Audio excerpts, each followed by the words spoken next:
Hello everyone and welcome to our channel, Hot and Trendy Gist. My name is Jessie.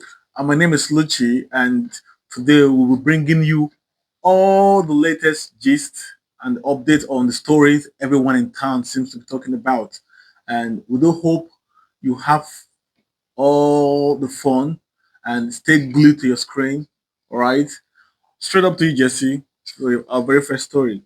Okay, the headline of our first story is Innocent Granddad accused of stealing after AI facial recognition technology wrongly linked his picture to a shoplifter. And this is about a 67-year-old granddad, Ian Clayton. He was wrongly accused of shoplifting at home bargain in Chester after a face watch AI system falsely matched his face to a previous offender. Despite the company deleting his data, the incident has renewed concern regarding the accuracy and ethic of using private facial recognition technology in UK retailers. Wow, it's really interesting. I wonder what everyone's thinking. Yeah, it's quite interesting, and a lot of people are going to have divided opinion about this now because some people are very excited about the whole AI and all what have you, and some OGs who don't like, who don't always feel there's a negative side of it. Yes, they'll have their say as well. So for me, I think, but everything that has advantage also has disadvantage, right? So the AI there must be flaws. I don't think it's flawless, first of all. So there's a possibility of us to have this kind of situations because it's flawless. And so the AI strongly accused him now. So if I might to ask, who is going to hold responsible if you were to sue somebody? Is he going to sue the AI or sue the company? Yes.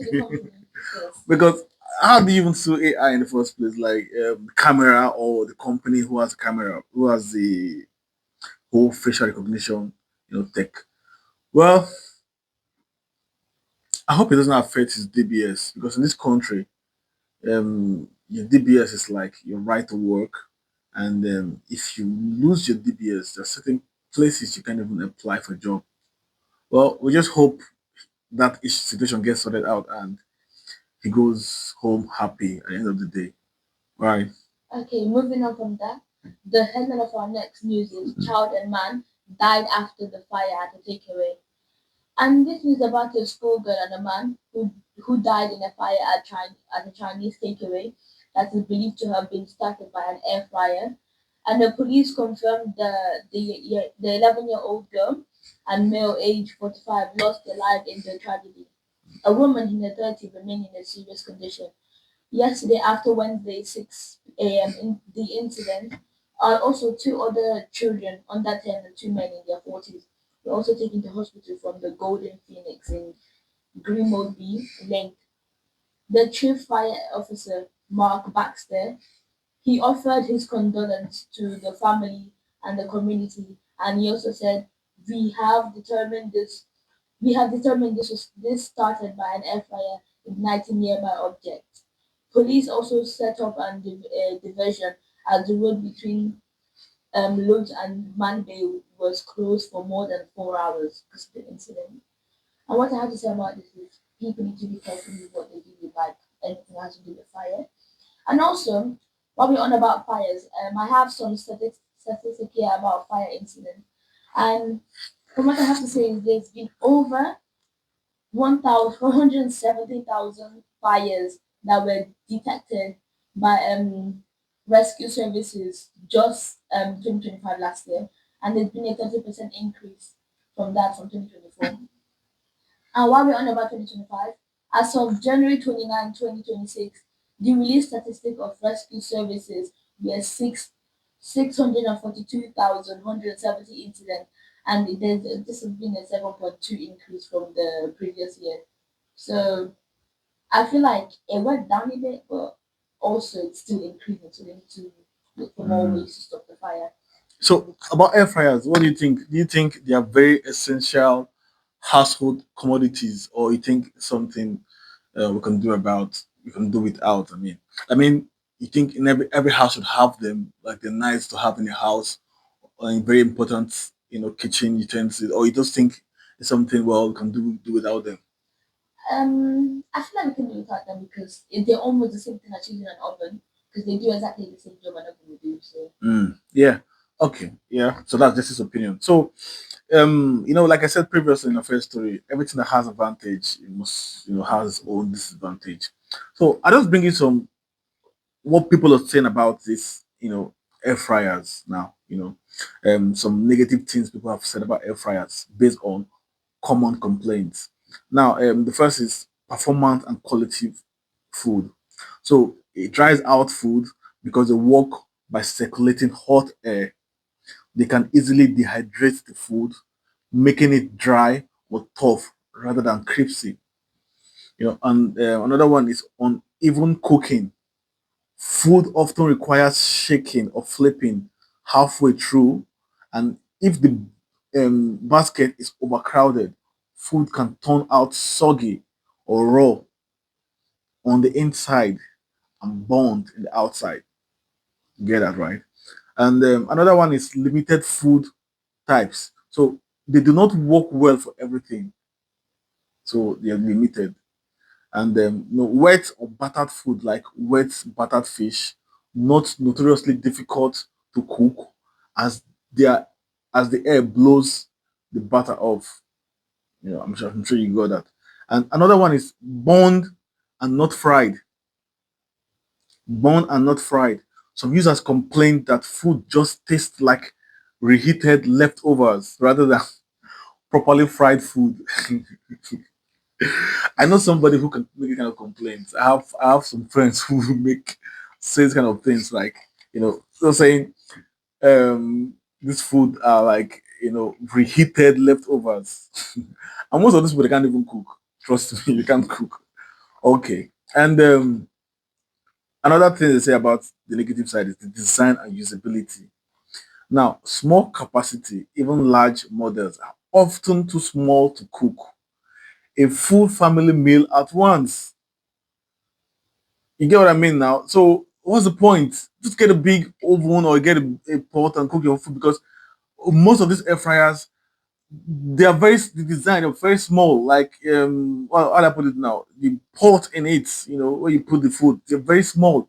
So sometimes you end up cooking like twice or putting the food twice. If you want to air fry meat now, for instance, for a large family gathering, you have to do like couple of times when you could because do it once, you save yeah, I energy. could do it once in a big oven or big frying pan and stuff like that. So that's one of the so people say even larger models are often too small to cook a full family meal at once, requiring multiple batches, waste of time and also waste of energy as well because you spend more time, you get what I mean?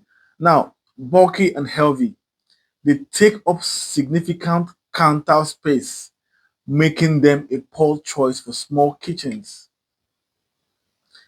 All right.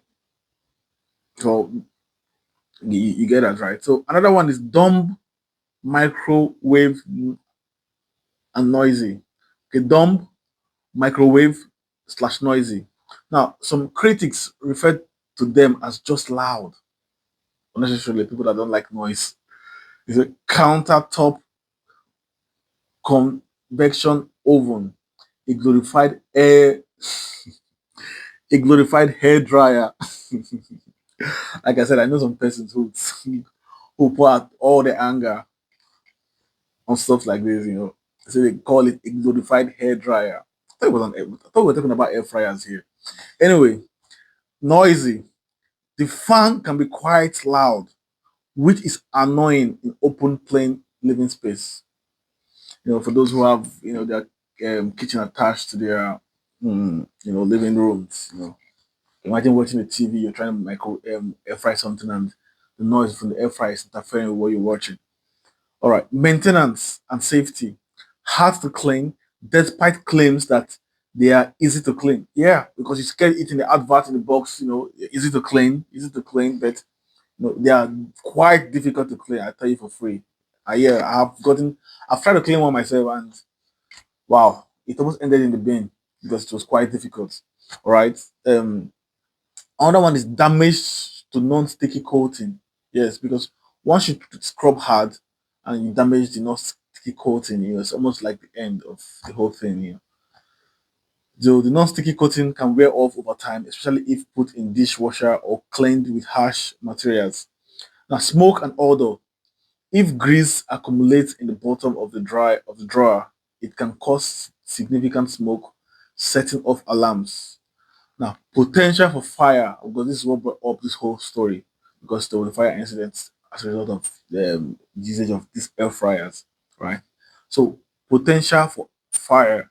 Now, overheating, especially if used near combustible surfaces or if too much grease built up that's in the drawer, it can lead to fire risk. So, anything that has a chance of causing fire should be properly taken care of. Once it's a fire risk, it should be well handled, especially by adults. Now, safety hazard.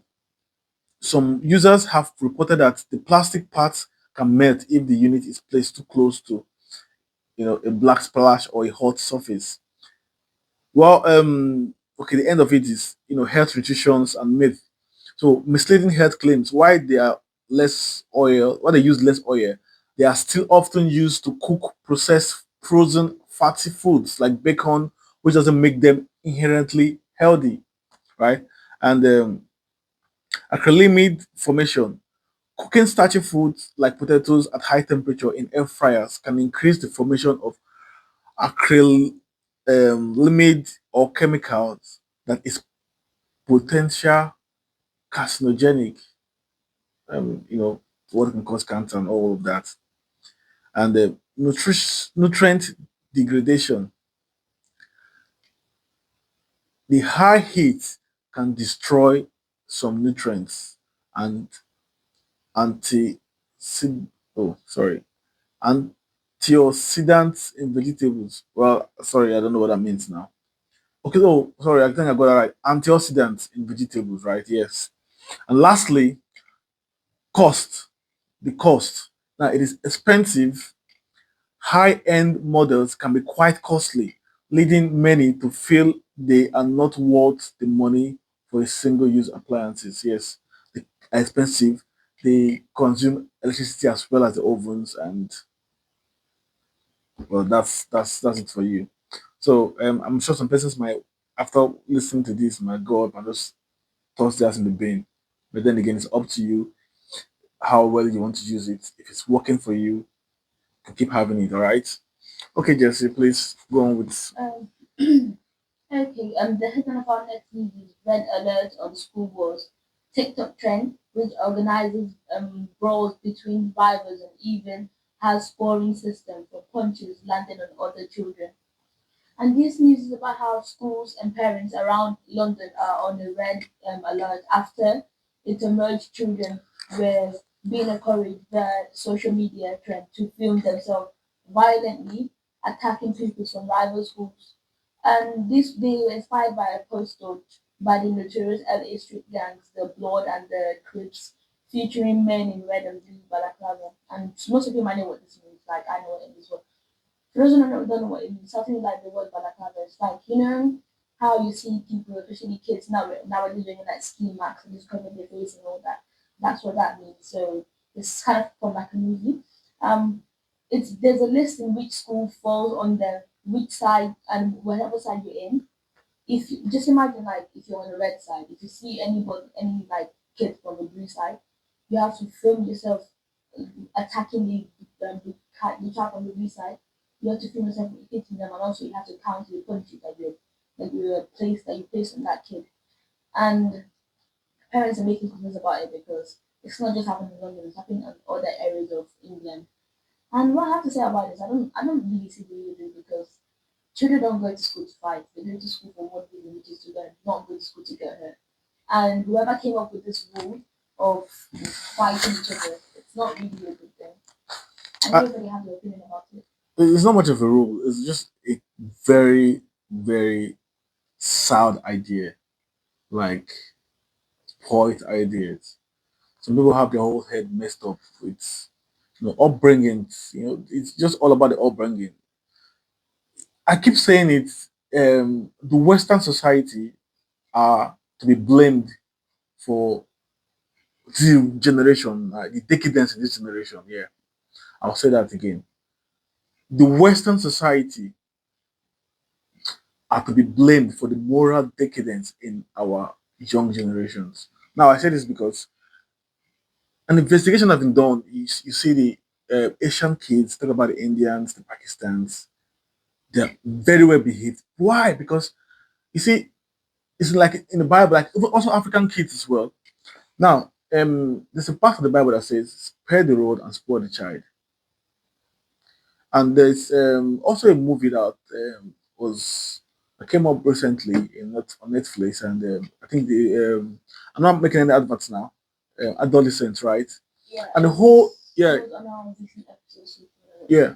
So it was centered on the fact that kids need proper upbringing, very strong upbringing. See, there's nothing like gentle parenting. It's gentle parenting is raising kids who will go up big guns and go hurt their fellow school pupils. It's a wow. I have a lot to say about it, but I won't take your time.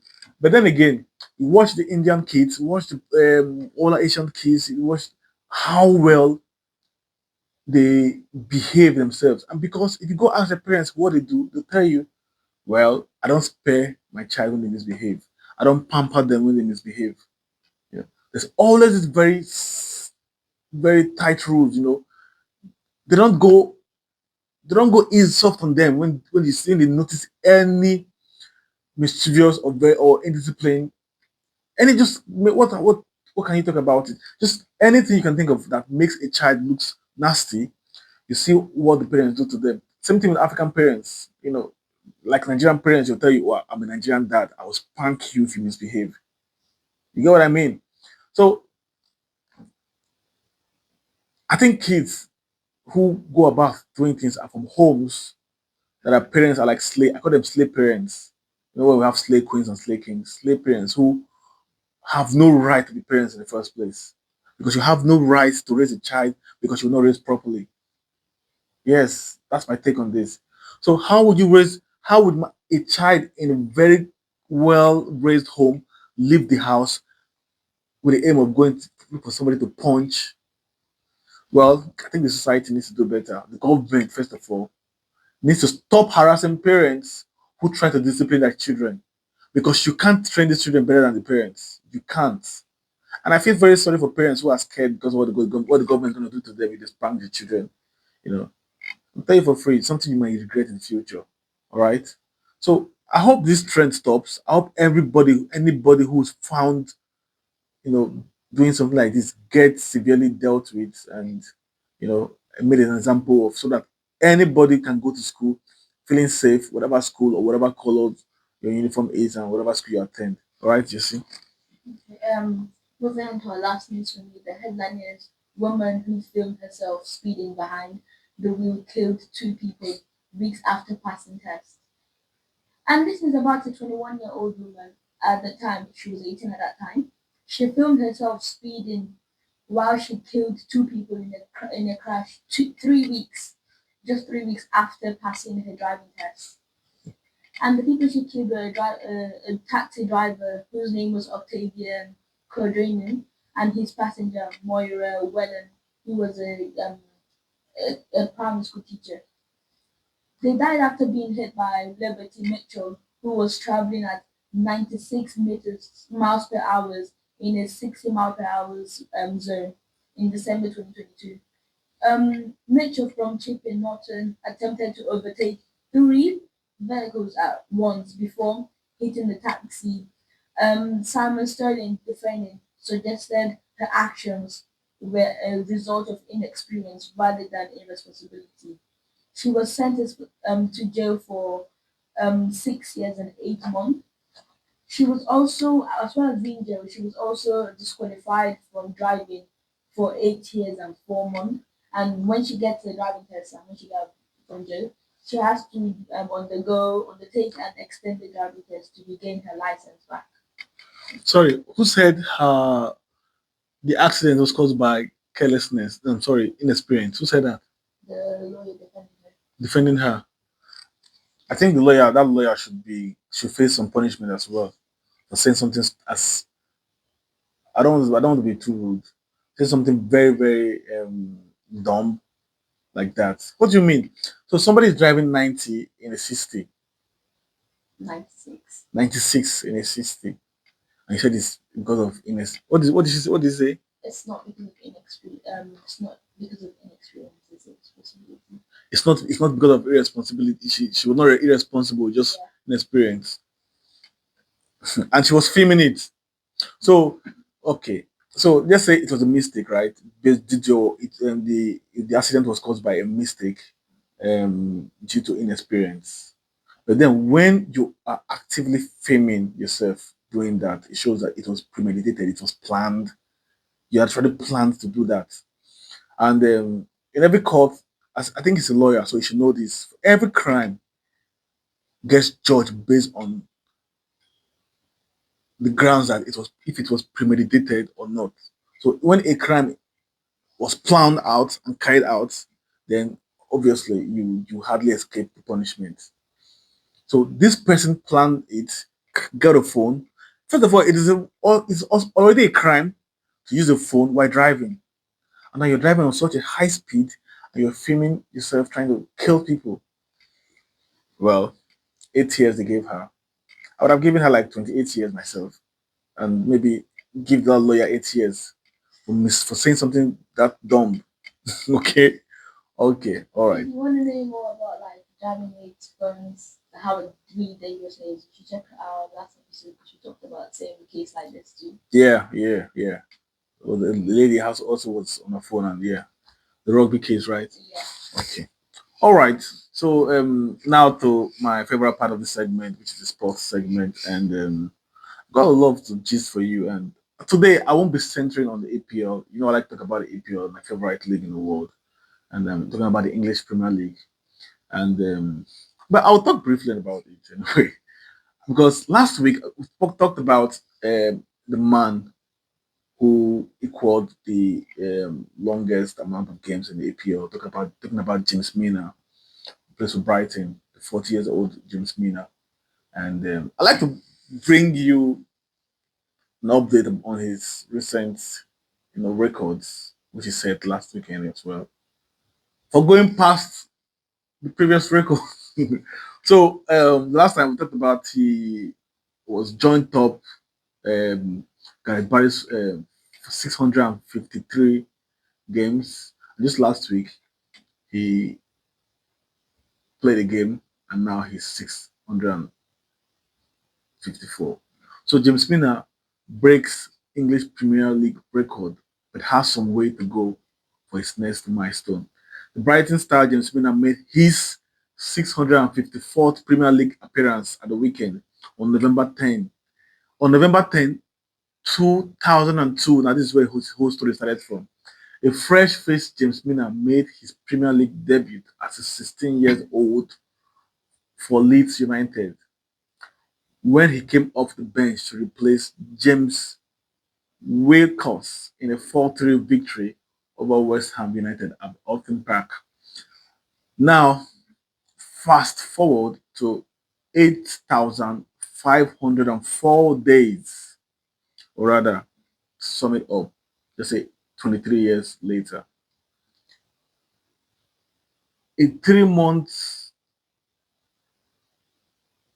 if you prefer, the 40 years old from Watley broke the competition's all-time appearance record, where he played in his 654th match to move ahead of Gareth Barry in the all-time standings. Yes, he does deserve a round of applause. And last week, I prayed for all footballers to have this kind of longevity in their careers because I know some very, loving kids who try to play football. Talking about someone like Jack Wilshere now had to retire at the age of 30 because he was in and out of injuries. Owen Hargreaves as well retired quite early, and so many persons retired early because of injuries. So I do hope you all have this kind of careers. Now, this is the talk of the town. This news are out right here. So the Japanese league, the J League, right, as it's properly called, has moved ahead of time, ahead of everybody. The Japanese league will no longer have draws.